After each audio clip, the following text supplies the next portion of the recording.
Stop fighting battles that were never written with your name on them. Some of you walked into this moment drained, not because you lack strength, but because you've been spending it on storms that were never assigned to you. You were never meant to carry every conflict, every rumor, every opinion thrown your way. Not every noise deserves a response. Not every challenge deserves your energy. Sometimes the highest form of strength is knowing when to say nothing at all. I can sense it. Someone here has been explaining themselves so much that you can no longer hear God quietly reminding you that He is already taking care of it. You've been trying to prove your value, clarify your intentions, repair damage you didn't cause. But listen carefully. This is not your season to argue. This is your season to be still, to remain quiet, and to allow God to speak for you.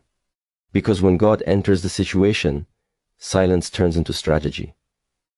Stillness turns into protection, and what you thought was a setback becomes the platform where God reveals His power through your life. Silence is not weakness. Silence is a spiritual strategy.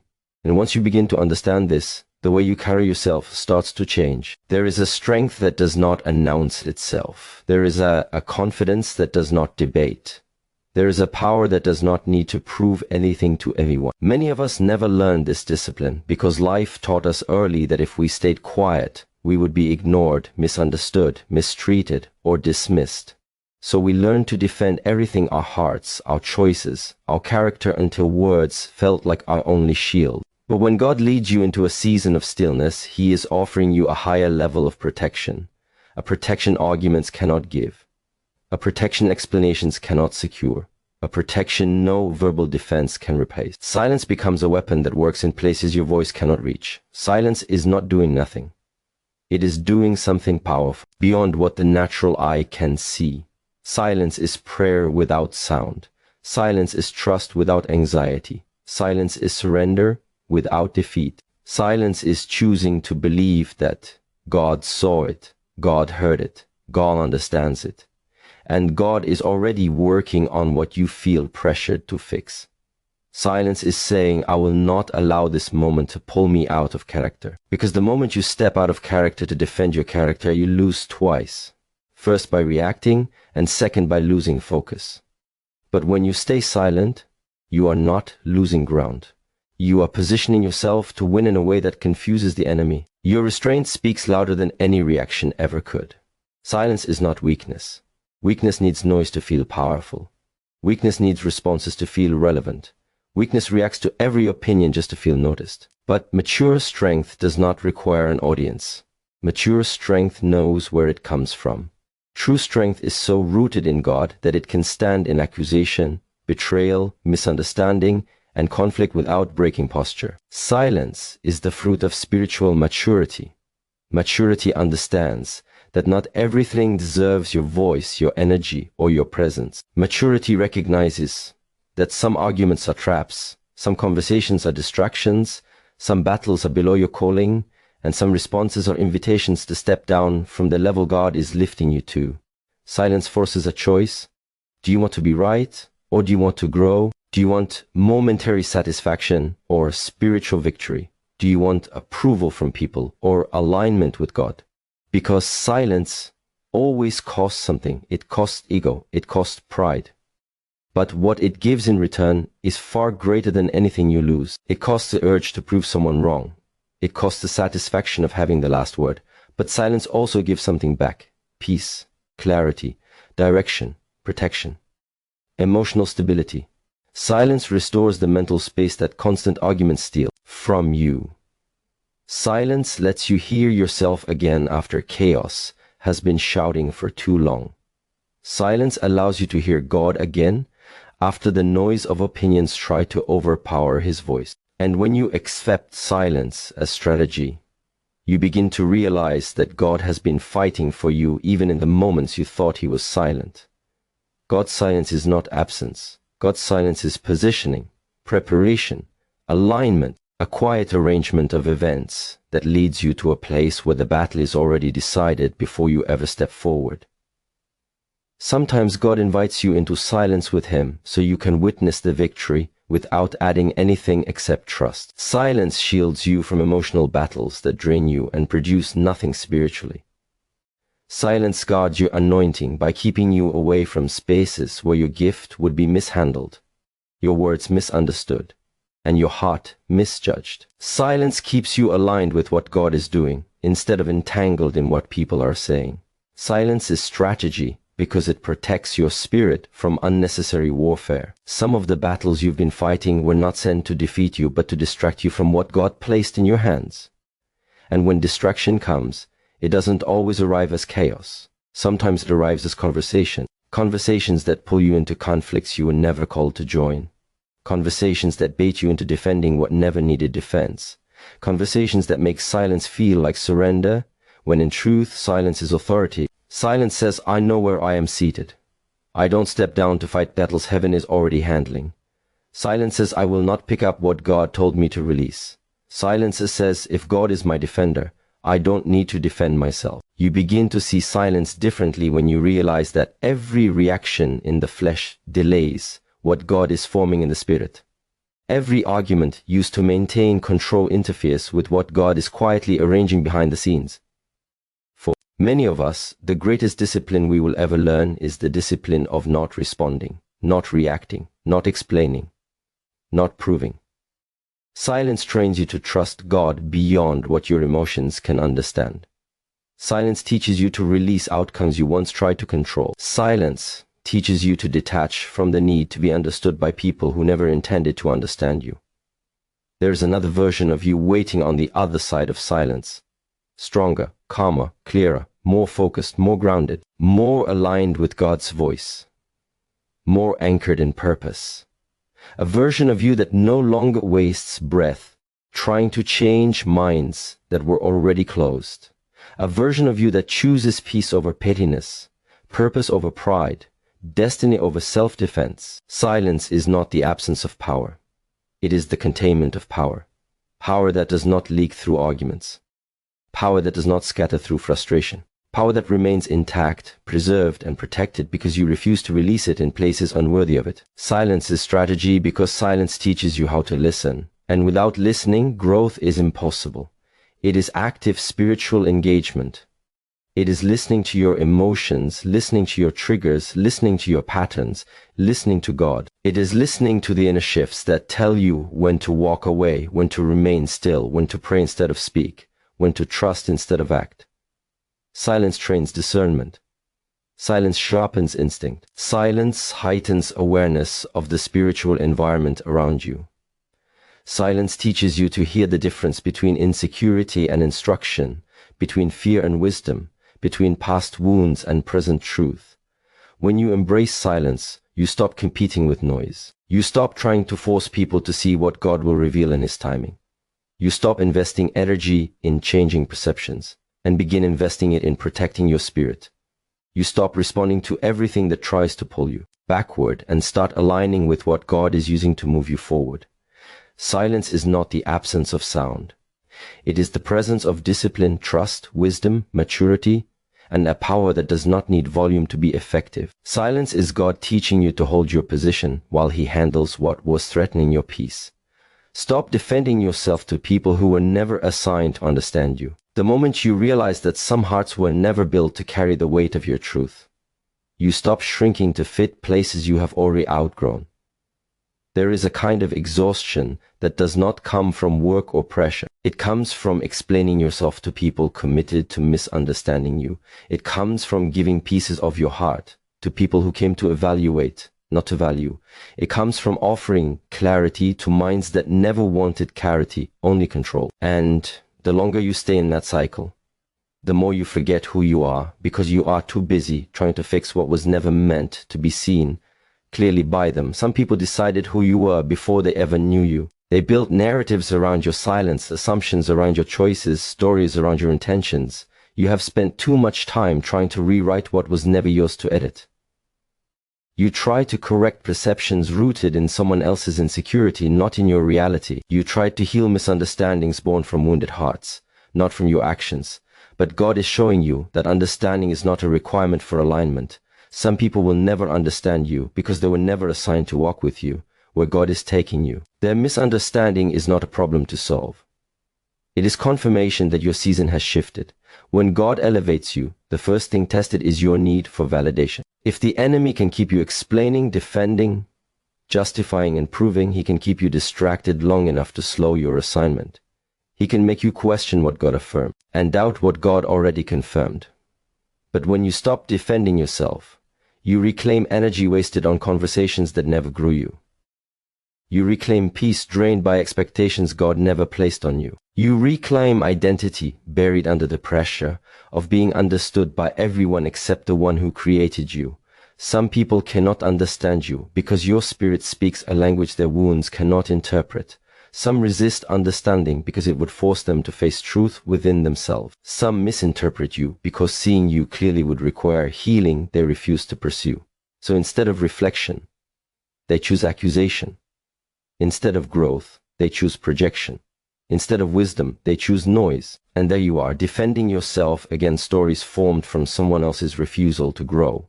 But maturity teaches you that being misunderstood is not a crisis.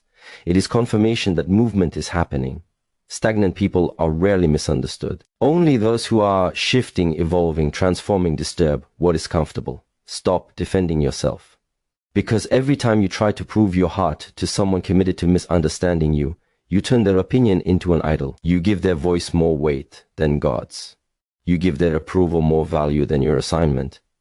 You allow their misunderstanding to steal your momentum. God is calling you into a place where you no longer chase clarity from people who were never meant to direct your life. He is drawing you into a season where His validation is enough. His voice is primary, and His understanding is sufficient. When you release the need to be understood by people, you become available to be used by God in ways that require no explanation. There is a version of you that appears only when you stop defending yourself. A version that is bold, not because people agree, but because God assigned you.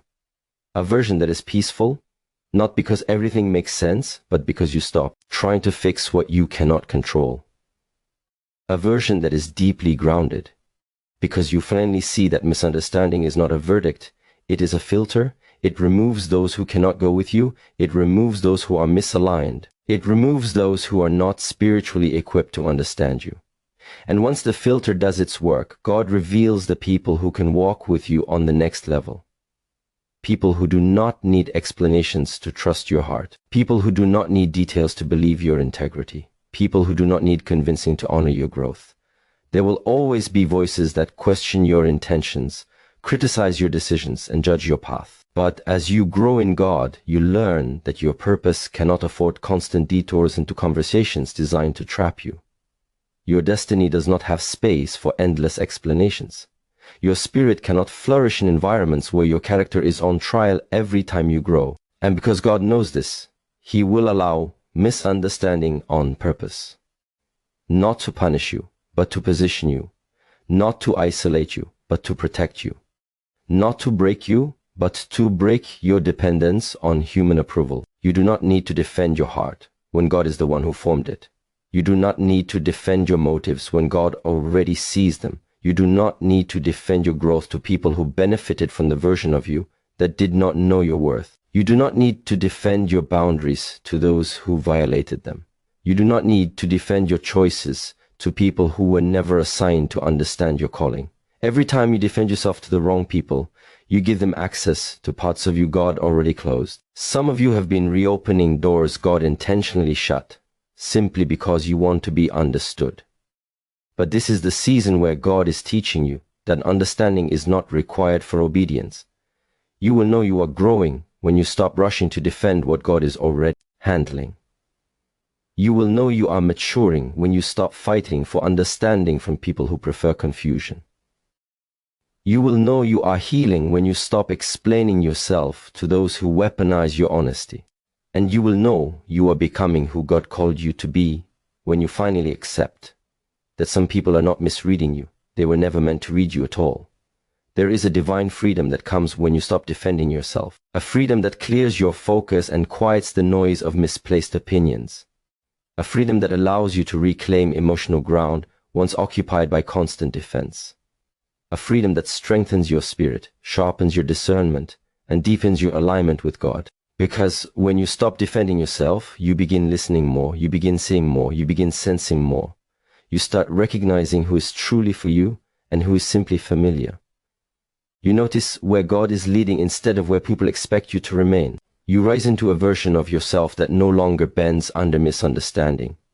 And step by step, you realize you were never meant to be defined by people who only saw you through the limits of their own perception. You were meant to be defined by the God who sees you through the lens of your destiny, the one who knows your intentions when others question them, the one who affirms your calling when others doubt it, the one who protects your name when others try to stain it, the one who understands you fully, deeply, completely, without defense, without explanation, without justification, the one who speaks on your behalf when you choose silence. God fights the battles you release, not the ones you cling to. And a sacred shift happens when you stop wrestling for control and start trusting that God saw the attack before it ever reached you. Some of us have fought for so long that conflict became identity, battle became language, defensiveness became instinct. We carried every misunderstanding, every betrayal, every disappointment so long that surrender feels unsafe and rest feels risky. But God is whispering in this season that the battles you keep gripping are the very ones blocking him from moving. When your hands are clenched around fear, frustration, and the need to fix everything, there is no space for the God who declared the battle is not yours. There is tension between wanting God to fight and still insisting on swinging first. We want his outcome while using our methods. We ask for victory but refuse to release control. We pray for peace while feeding conflict. We declare surrender while living in self-protection. And because of that, hearts stay tired, spirits stay restless, and minds stay crowded with battles that were never meant to be carried beyond the moment they appeared. God does not ask you to be passive. He asks you to be positioned. He asks you to step back so he can step in. He asks you to loosen your grip so he can strengthen his. Release is a spiritual discipline. And for many, it is the hardest one to learn because release feels like vulnerability. And vulnerability feels dangerous when survival has been your teacher. But hear this clearly. God cannot fight what you refuse to release. If you cling to hurt, healing cannot enter. If you cling to offense, freedom cannot flow. If you cling to revenge, redemption cannot rise. If you cling to fear, faith cannot lead. God will not wrestle you for battles you insist on managing. He waits, he watches, he invites, he whispers. But he will not force what he gave you the freedom to surrender. Release is not weakness. It is divine alignment. Release tells heaven that you trust the one who sees the entire battlefield from a perspective you do not have. Some of the battles you are fighting are not spiritual warfare. They are spiritual mismanagement. Battles you carried because your heart was too soft to walk away, your pride too loud to let go, or your fear too strong to surrender. Some of the storms you are in are not assignments, they are attachments. Attachments to being understood, attachments to being right, attachments to having the final word, attachments to people God already released you from. Attachments to burdens that were never part of your calling. God does not bless what burdens you. He blesses what aligns you. And when you finally release, when you finally say, God, I am done fighting battles that drain me more than they develop me, something shifts in the atmosphere. Heaven moves in ways you could never orchestrate. Doors open you were too tired to knock on. Conversations end that existed only to break your spirit. People fall away who were blocking your next level. Peace rises where chaos lived. Clarity enters where confusion once sat. You fight from fear. God fights from sovereignty. You fight from reaction. God fights from revelation. You fight from emotion. God fights from eternity. You swing without vision. God strikes with precision. When God fights for you, he does not only settle the conflict. He exposes the root. He reveals truth. He uncovers motives. He silences noise. He shuts down every assignment meant to drain you. He lifts you out of battles you thought defined you and places you into spaces that reflect your calling. God does not just win the battle. He redeems the battlefield. What was meant to wound becomes positioning. What was meant to distract becomes clarity. What was formed against you becomes testimony. But this only happens when you release the fight. Release means you stop entering conversations designed to provoke you. Release means you stop chasing closure from people who broke you. Release means you stop explaining yourself to minds already decided. Release means you stop reliving what God already delivered you from. Release means you trust that even in silence, even in stillness, even when it feels like nothing is happening, God is working. He is moving on your behalf. He is shifting hearts. He is aligning circumstances. He is protecting you from what you never saw coming. He is securing victories you will step into without lifting a hand. Release is difficult because control feels safer than surrender. We convince ourselves that if we stop fighting, we will lose. But sometimes you lose because you keep fighting. You lose energy. You lose joy. You lose vision. You lose identity. You lose direction. You lose connection to God's voice because the noise of the battlefield is too loud. But when you release, you regain more than you lost. You regain peace.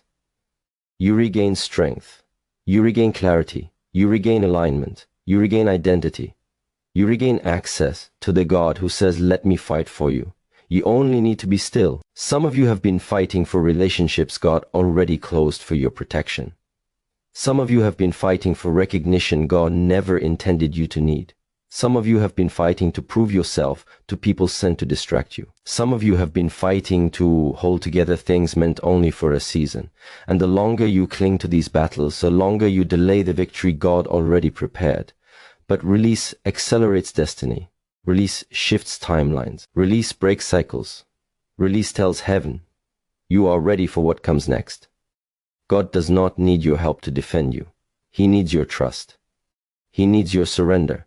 He needs your willingness to step back so he can step forward. You cannot hold the sword and hold his hand at the same time. One must be released. And when you choose his hand over your weapon, you begin to witness victories your strength could never produce. You begin to see reversals you could not plan. You begin to see obstacles move. You begin to see favor replace resistance. You begin to see restoration where ruin once lived. You begin to experience God as your defender, your protector, your shield, your strong tower, your advocate, your warrior. When God fights for you, the victory does not only change the situation. It changes you. It shifts posture. It elevates mindset. It deepens faith. It matures spirit. It quiets fear. It builds confidence. Surrender is not loss.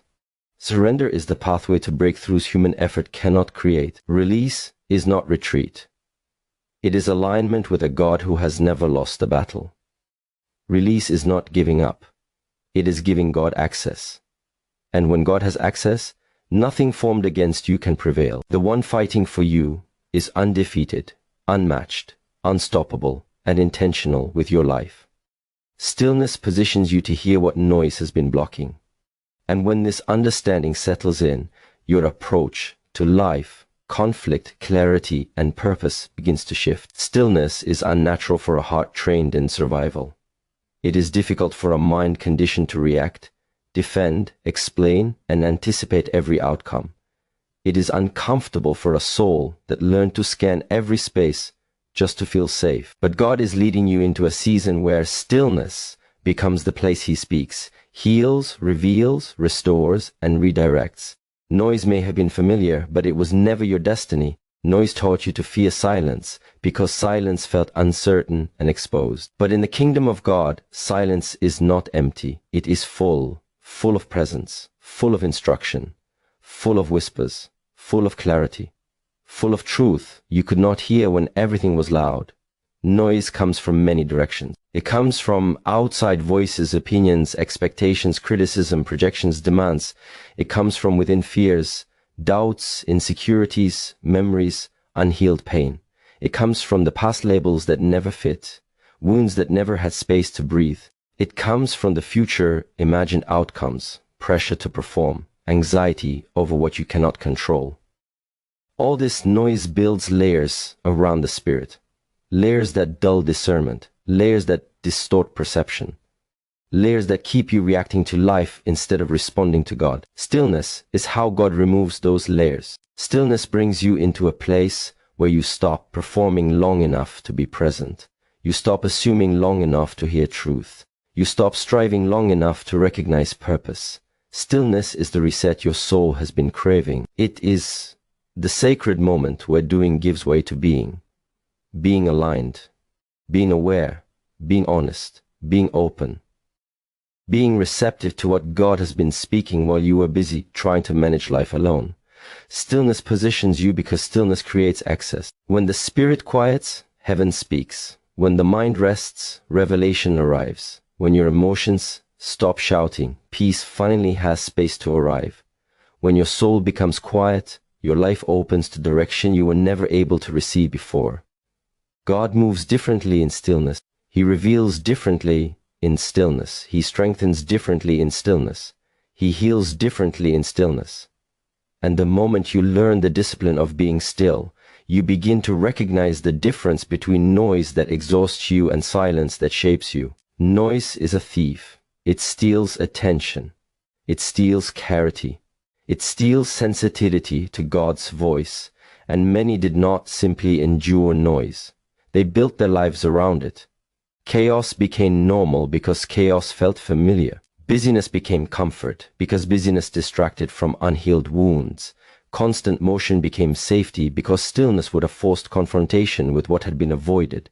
But noise does something dangerous. It numbs you while it drains you. It convinces you that movement equals progress, that talking equals healing, that reacting equals control. Yet spiritual maturity reveals a deeper truth.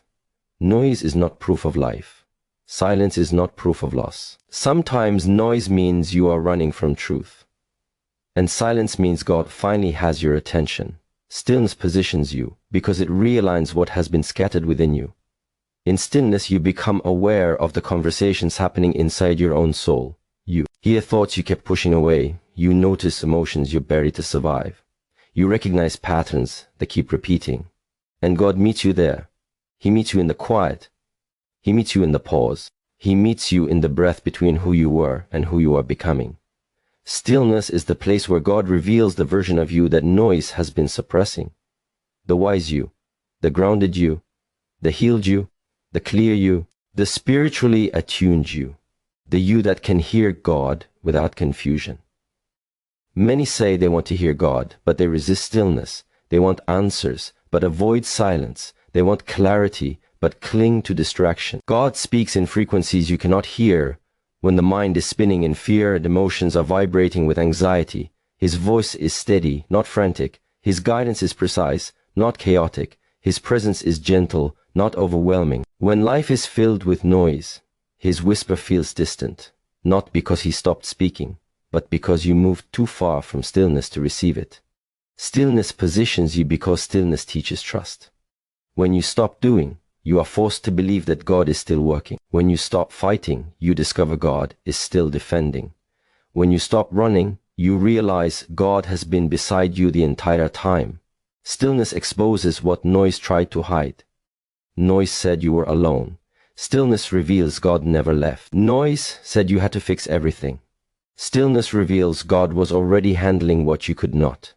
Noise said movement equals progress. Stillness reveals transformation can happen without a single step. Stillness is surrender disguised as rest. It is the moment you say, God, I trust you enough to stop controlling outcomes. I trust you enough to stop replaying conversations. I trust you enough to stop fighting battles that were never mine. I trust you enough to stop overthinking futures I cannot command. And in that trust, alignment begins.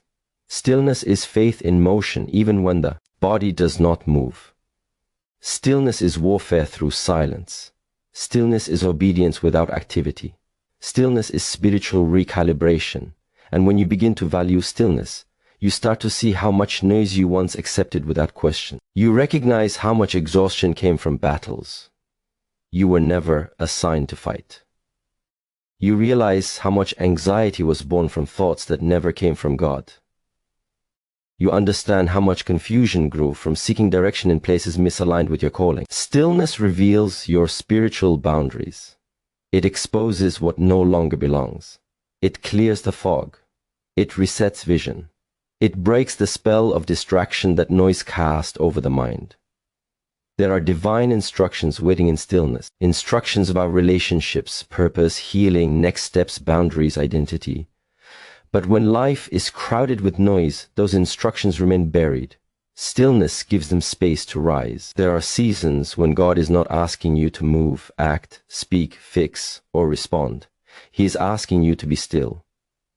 Because what He is releasing in your life requires peace, not panic, clarity, not clutter, alignment, not activity, listening, not reacting. Stillness positions you because it sharpens discernment. You begin to sense the difference between opportunities that distract and opportunities that are divine. You recognize who feeds your spirit and who drains it. You discern what is temporary chaos and what is spiritual attack. You learn what is your responsibility and what belongs to God. Stillness strengthens your spiritual filter. In stillness, you notice the subtle shifts, changes in atmosphere, quiet warnings, gentle nudges, red flags, confirmations, direction that would have been missed in the noise. Stillness does not only open your ears to God's voice, it opens your eyes to God's movement. You start seeing His fingerprints where you once overlooked them. You notice doors He closed to protect you. You recognize connections He orchestrated. You witness peace settling into places that once carried anxiety. You perceive breakthroughs forming in the unseen spaces of your life. Stillness gives spiritual sight, not just spiritual hearing. But perhaps the greatest power of stillness is that it reconnects you to yourself. Noise forces performance. Stillness restores authenticity. Noise makes you reactive. Stillness makes you intentional. Noise magnifies insecurity.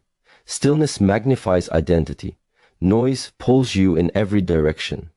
Stillness centers you again. In stillness, you remember who you are. You remember what God promised. You remember what matters. You remember what is yours and what is not.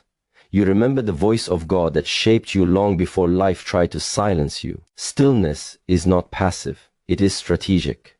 Stillness is not absence. It is presence. God's presence. Your presence. Clarity's presence. Truth's presence. And when you enter that space and remain there long enough, you begin to hear what noise has been blocking, the direction you prayed for, the healing your heart has been seeking, the identity God has been restoring, the peace waiting to settle, the clarity pressing to break through, the guidance that was always yours, the reassurance that God never stopped speaking. You simply needed stillness to finally hear Him.